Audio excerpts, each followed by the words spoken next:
Olá pessoal, tudo bem? Vou mostrar mais um vídeo para vocês aqui no canal, tá? Da Gatec Store, tá? Essa caixinha de som em relógio, tá? Olha, essa aqui eu vendi a 70 reais, pessoal. Essa semana aqui tá saindo por 45 reais, tá? Quem tiver meu WhatsApp aí, tá? Não entrego, tá? No momento. Só na cidade de Araras, viu pessoal? Interior de São Paulo, tá? Tá saindo 45 reais. Tá? Quem quiser que eu mando para outra cidade aí, tá? Eu faço o link na Shopee, só que fica um pouco mais caro, tá bom? Por causa que tem taxas, tá bom? E vou abrindo aqui para vocês verem, tá bom? Ó, vem no plastiquinho, já eu abro ele, tá?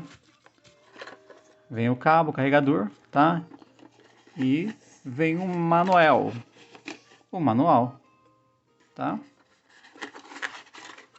Ó, vamos ver.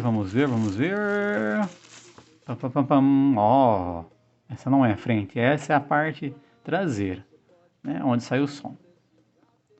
Essa é a frontal. Olha que bonita. Vamos ligar. Ó. Ligando. No vídeo, pessoal, vai ficar... Ah, vai conseguir ver sim. Tá meio piscando, mas é por causa do vídeo, viu, pessoal? Normalmente, normal aqui, pra mim, não tá piscando. Mas o vídeo faz piscar. Ó, a temperatura ele mostra... A hora exata, 11h39, 44% de carga, tá pessoal? É bom, vou até carregar ele, tá?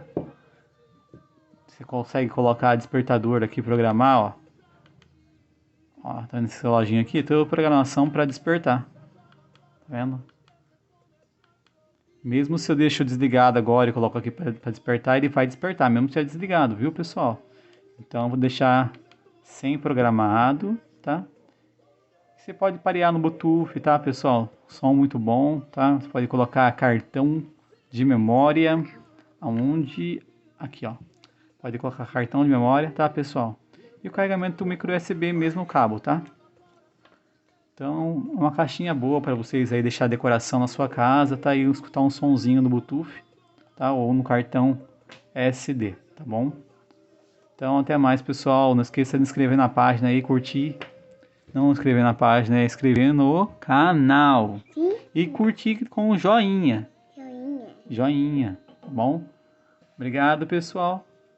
Até mais. Até mais.